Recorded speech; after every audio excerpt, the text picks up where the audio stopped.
പുതിയൊരു വീഡിയോക്ക് എല്ലാവരും സ്വാഗതം. ഞാൻ തൊൽഹത്ത് റോയൽ കസ്റ്റം മോട്ടോഴ്സ് കാവന്. എന്നാൽ ഷോപ്പിൽ നിന്ന് തന്നെയാണ് വീഡിയോ എടുക്കുന്നത് കേട്ടോ. അതിൻ്റെ ഒരു ചെറിയ പോരായ്മകളൊക്കെ ഉണ്ടാവും. അപ്പോൾ ഇന്ന് ഞങ്ങൾ പരിചയപ്പെടുന്ന BS3 സ്റ്റാൻഡേർഡ് ആണ്. ഒരുപാട് ആളുകൾ, എല്ലാവരും യുവാക്കളൊക്കെ ഏറ്റവും കൂടുതൽ എൻക്വയറി ഉള്ള ഒരു വണ്ടിയും, അതായത് ഏറ്റവും കൂടുതൽ ആളുകൾ ഉപയോഗിക്കുന്ന ഒരു വണ്ടി എന്ന് തന്നെ പറയാം. BS3 സ്റ്റാൻഡേർഡ് വണ്ടി, BS3 എന്നുള്ള സ്റ്റാൻഡേർഡ് എന്നുള്ളത്. അപ്പോൾ ഇതിന്റെ എന്തുകൊണ്ടെന്ന് പറഞ്ഞാൽ ആ ഒരു ട്രഡീഷണൽ ആയിട്ട് റോയൽ എൻഫീൽഡ് ബുള്ളറ്റിന്റെ ആ എല്ലാ ഒരു ലുക്കും നിലനിർത്തിയൊരു വണ്ടിയാണത്. നമ്മൾ പരമ്പരാഗതമായിട്ട് കണ്ടുവരുന്ന ബുള്ളറ്റിന്റെ എല്ലാ രീതിയിലുള്ള ആ ഒരു ലുക്ക് വൈസ്, ആ ട്രഡീഷണൽ ആയിട്ട് എല്ലാ കാര്യങ്ങളും അതേപടി നിലനിർത്തിയൊരു വണ്ടിയാണ് royal Enfield UC standard. Engine മാത്രം UC ആക്കി എന്നല്ലാതെ ബാക്കിയുള്ള എല്ലാ കാര്യങ്ങളും ആ പഴയ ബുള്ളറ്റിന്റെ അതേ നിലനിർത്തി എന്നുള്ളതാണ്. അതായത് ആ ഒരു മസിൽ പിടിച്ച് യാത്ര ചെയ്യുന്ന ആ ഒരു ഫീല് കിട്ടും എന്നുള്ളതും, ഒരു ബുള്ളറ്റ് എന്ന ആ ഒരു നെയിമിൽ എല്ലാവരുടെ മനസ്സിലും ഒരു റേസറായിട്ടുള്ള ഒരു രൂപം എന്നുള്ളതും ഒരു പ്രത്യേകതയാണ്. പിന്നെ റോയൽ എൻഫീൽഡ് സ്റ്റാൻഡേർഡ് എടുക്കുന്നവരോട് എനിക്ക് പ്രത്യേകിച്ച് പറയാനുള്ള, കിക്ക് സ്റ്റാർട്ട് മാത്രമേ ഓപ്ഷണൽ ആയിട്ട് ഇപ്പോൾ പഴയ വണ്ടിയിലുള്ളൂ. ഇപ്പം BS6 ആയതിനു ശേഷം സെൽഫ് സ്റ്റാർട്ട് വന്നിട്ടുണ്ട്. പക്ഷെ എന്നാലും നീ പെയിന്, അതായത് മുട്ടുവേദനയൊക്കെ ഉള്ള ആളുകളാണെങ്കിൽ മിക്കവാറും BS6 സ്റ്റാൻഡേർഡ് എടുക്കാതെ കേൾക്കുന്നുണ്ടാവും. നമ്മൾ കിക്ക് ചെയ്ത് ബുദ്ധിമുട്ടാവും, ചില സമയത്ത് കാലുവേദന ഉണ്ടാവാനുള്ള സാധ്യത ഉണ്ട്. അപ്പം കൂടുതലായിട്ട് കിക്ക് ചെയ്ത് കാലുവേദന ഉണ്ടാക്കാൻ, ജോയിന്റ് പെയിൻ ഉണ്ടാവാനുള്ള, മുട്ടിന്റെ വേദനയൊക്കെ ഒരു പ്രശ്നം ഒരുപാട് ആളുകൾ പറയുന്നത് കേട്ടിട്ടുണ്ട്. സ്വാഭാവികമായിട്ട് നമുക്കും ഉണ്ടാവും. നമ്മൾ സ്ഥിരമായിട്ട് ബുള്ളറ്റ് കിക്ക് ചെയ്യുന്നതുകൊണ്ട് നമുക്കൊരു എനിക്കൊരു ചില മുട്ട് വേദന ഉണ്ടാവാറുണ്ട്. അപ്പം അതുകൊണ്ട് വേദനയായിട്ട് കൊണ്ട് നടക്കുന്ന ആൾ ഒരിക്കലും സ്റ്റാൻഡേർഡ് എടുക്കരുത്. അതേ എനിക്ക് പറയാനുള്ളൂ. അതായത് ആർക്ക് എടുക്കാമെന്നുള്ള പറഞ്ഞ യങ്സ്റ്റേഴ്സിന് ആ ഒരു പ്രശ്നമായിരിക്കില്ല. കുറച്ചൊരു ഇപ്പോൾ 40 ഒക്കെ ഉള്ള ആളുകളാണെങ്കിൽ മുട്ടുവേദനയൊക്കെ ഉണ്ട് എങ്കിൽ സ്റ്റാൻഡേർഡ് ഉപയോഗിക്കാതൊക്കെ ആയിരിക്കും നന്നാവുക എന്ന് എനിക്ക് തോന്നുന്നു. പിന്നെ അഡ്വാൻറ്റേജ് പറയാന്നുണ്ടെങ്കിൽ സ്റ്റാൻഡേർഡിന് പക്ക നല്ല ഒരു സീറ്റിംഗ് ഇത് കൊടുത്തിട്ടുണ്ട്. നല്ല രീതിയിൽ ബാക്ക് പില്യൺ റൈഡേഴ്സ് ആണെങ്കിലും മറ്റേതാണെങ്കിലും അത്യാവശ്യം കുഴപ്പമില്ലാതെ യാത്ര ചെയ്യാൻ പറ്റിയ ഒരു കംഫർട്ടുള്ള യാത്ര വരുന്നുണ്ട്. പിന്നെ ഏറ്റവും വലിയ മൈനസ് പറഞ്ഞാൽ സീറ്റ് റിംഗ് ആണ്. സീറ്റ് റിംഗ് ക്വാളിറ്റി കുറവ് തന്നെയാണ്. ഒരു പൈപ്പാണ് കൊടുത്തേക്കുന്നത്, ഇരുമ്പ് അയൺ റോഡല്ല, പൈപ്പ് റോഡാണ് കൊടുത്തേക്കുന്നത്. അതുകൊണ്ട് തന്നെ പെട്ടെന്ന് തന്നെ ലോഡായി പൊട്ടി പോണ ഒരു മൈനസ് സ്റ്റാൻഡേർഡിനുണ്ട്. അത് നമ്മൾ ഹെവി സാധനങ്ങൾ വരുന്നുണ്ട്, അത് നമുക്ക് ഹെവി സാധനമായി റീപ്ലേസ് ചെയ്യാവുന്നുള്ളൂ. പിന്നെ അതുമാതിരി ആംപിയർ മീറ്റർ കൊടുത്തിട്ടുണ്ട്. ചില ആംപിയർ മീറ്റർ ഡീകംപ്രഷൻ ഒന്നുമില്ല, ജസ്റ്റ് ആ ഒരു ചാർജിങ് യൂണിറ്റിലേക്ക് ഒരു ആംപിയർ മീറ്റർ കൊടുത്തെന്ന് മാത്രമേ ഉള്ളൂ. അത് ട്രഡീഷണൽ ആയിട്ടുള്ള ആ ഒരു ലുക്ക് നിലനിർത്തുക എന്നത് ഭാഗമായിട്ട് ഒരു ആംപിയർ മീറ്റർ കൊടുത്തിട്ടുണ്ട്. പക്ഷെ ആംപിയർ മീറ്റർ എന്തെങ്കിലും വിഷയങ്ങളൊന്നും ഡയറക്റ്റ് ചെയ്ത് ഓടാവുന്നതാണ് കേട്ടോ. ആംപിയർ മീറ്റർ പറഞ്ഞാൽ പിന്നെ നമുക്ക് ഇതുമായിട്ട് വേറെ ഫങ്ഷണൽ ആയിട്ടുള്ള ആ ഒരു കാര്യങ്ങൾ ആംപിയർ മീറ്റർ ഒഴിവാക്കി ഇപ്പം ഡയറക്റ്റ് ആയിട്ട് നമുക്ക് ഓടിക്കാവുന്നതാണ്. വേറെ പ്രശ്നങ്ങളൊന്നുമില്ല. പിന്നെ അത് മുന്നേ പറഞ്ഞ മാതിരി തന്നെ ചേസിന്റെ കാര്യങ്ങളെല്ലാം ശ്രദ്ധിക്കുക.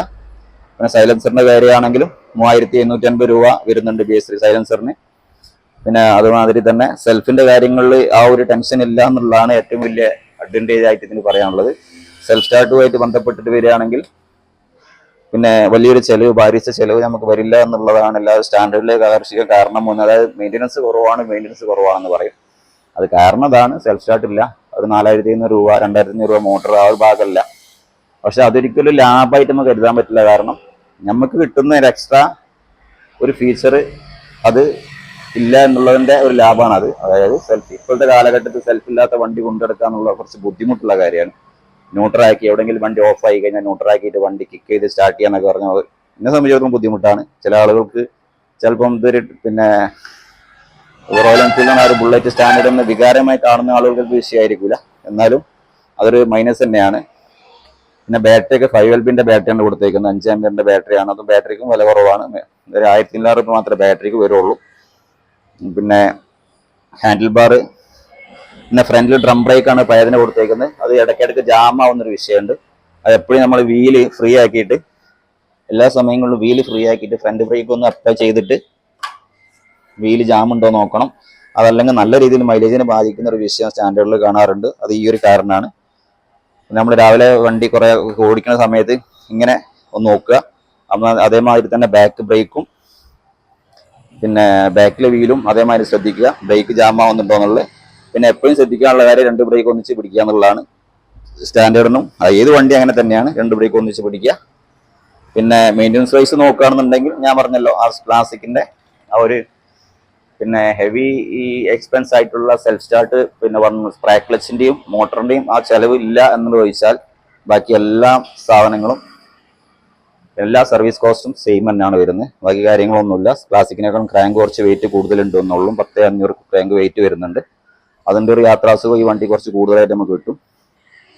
പിന്നെ ഹൈ സ്പീഡ് കുറവായിരിക്കും. ഹൈ സ്പീഡിലേക്ക് പോകാൻ കുറച്ച് ഇതാണെങ്കിൽ ലോ സ്പീഡിൽ, അതായത് കുറഞ്ഞ സ്പീഡിൽ 40, 35 ആ സ്പീഡിൽ അഞ്ചാമത്തെ 40ൻ്റെ മുകളിലേക്ക് നമുക്ക് അഞ്ചാമത്തെ ഗിയറിൽ പോകാൻ കഴിയും എന്നുള്ളതാണ് എൻ്റെ അനുഭവം. പിന്നെ ഷോക്ക് ആബ്സർ ആണെങ്കിൽ നോർമലാണ് കൊടുത്തത്, ഗ്യാസ് ഷോക്ക് അല്ല ഇതിനുള്ളത്.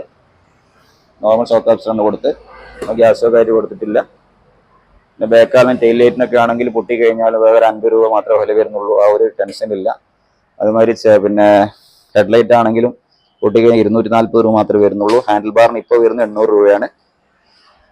ഹാൻഡിൽ ബാർ ബെൻഡ് ഉണ്ടെങ്കിൽ 800 രൂപ വരുന്നുണ്ട്. പിന്നെ അതേമാതിരി വണ്ടി ഓടിച്ചിട്ട് വണ്ടി നേരെയാണോ, ഹെഡ് നേരെയാണോ നോക്കണം. കറക്റ്റ് വണ്ടി സ്റ്റഡി ഇങ്ങനെ പിടിച്ചതിന് ശേഷം ഓടിച്ചിട്ട് ഈ പോയിന്റും ഇവിടെ കാണിക്കുന്ന ഈ മാർക്കും ടയറിൻ്റെ വീലും റെഡി ആവാൻ നോക്കണം. അതില്ലെങ്കിൽ ഫോർക്ക് ബെൻഡ് ഉണ്ടാവും. ഓടിച്ച് നോക്കിയിട്ട് അത് നോക്കുക. അത് പിന്നെ കിക്ക് ചെയ്ത് സ്റ്റാർട്ട് ചെയ്തിട്ട് ഇതെങ്ങനെ കിക്കാവുമെന്ന് അറിയില്ല. വണ്ടി ഇപ്പം വന്ന വണ്ടിയാണ് കേട്ടോ.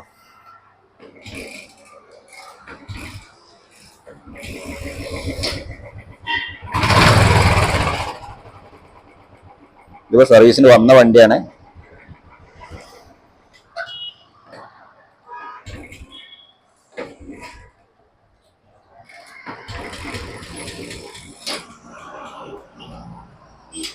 സ്റ്റാർട്ടിങ് ചെറിയ വിഷയം കാണിക്കേണ്ട, സർവീസ് റെഡി ആകണം. അപ്പോൾ സ്റ്റാർട്ടിങ് കറക്റ്റ് ആണോ എന്നുള്ളത് നോക്കുക എന്നുള്ളതാണ്. പിന്നെ അതേമാതിരി തന്നെ ടൂൾ ബോക്സ് ഒക്കെ ഒന്ന് അയച്ചു നോക്കി എയർ ഫിൽറ്റർ ഒക്കെ നോക്കി കഴിഞ്ഞാൽ കറക്റ്റ് സർവീസ് ചെയ്യുന്ന വണ്ടിയാണെന്ന് മനസ്സിലാവും. ഇതുണ്ടല്ലേ, മനസ്സിലാവും. ബ്ലാക്ക് ഷായി കിടക്കുകയാണ്. അതേമാതിരി ഓയിൽ വിൻഡോ ക്ലീൻ ആയിട്ടുണ്ടോ എന്ന് നോക്കണം, പ്രത്യേകിച്ച് നോക്കണം. അപ്പം ഞാൻ ഏത് വണ്ടിയാണെങ്കിലും കൂടെ ഓയിൽ വിൻഡോ ക്ലീൻ ആയിട്ട് ഓയിൽ കാണുന്നുണ്ടോ എന്ന് നോക്കണം. അത് സ്റ്റാർട്ട് ചെയ്തിട്ട് സെൻട്രൽ സ്റ്റാൻഡ് സ്റ്റാർട്ട് ചെയ്തിട്ടതിന് ശേഷം നമുക്ക് ഓയിൽ കറക്റ്റ് ആ സെൻറ്ററിൽ വന്നിട്ടുണ്ടോ നോക്കണം. ഓയിൽ വിൻഡോ ക്ലീൻ അല്ലെങ്കിൽ ആ വണ്ടി കറക്റ്റ് സർവീസ് അല്ല എന്നുള്ളത് മനസ്സിലാക്കുക. പിന്നെ അതുമായി തന്നെ ടാങ്ക് തുറന്നിട്ട് ടാങ്കിൽ തുരുമ്പോ കാര്യങ്ങളൊന്ന് ഉറപ്പുവരുത്തുക. ടാങ്കിൽ തുരുമ്പോ വലിയൊരു വിഷയമാണ്.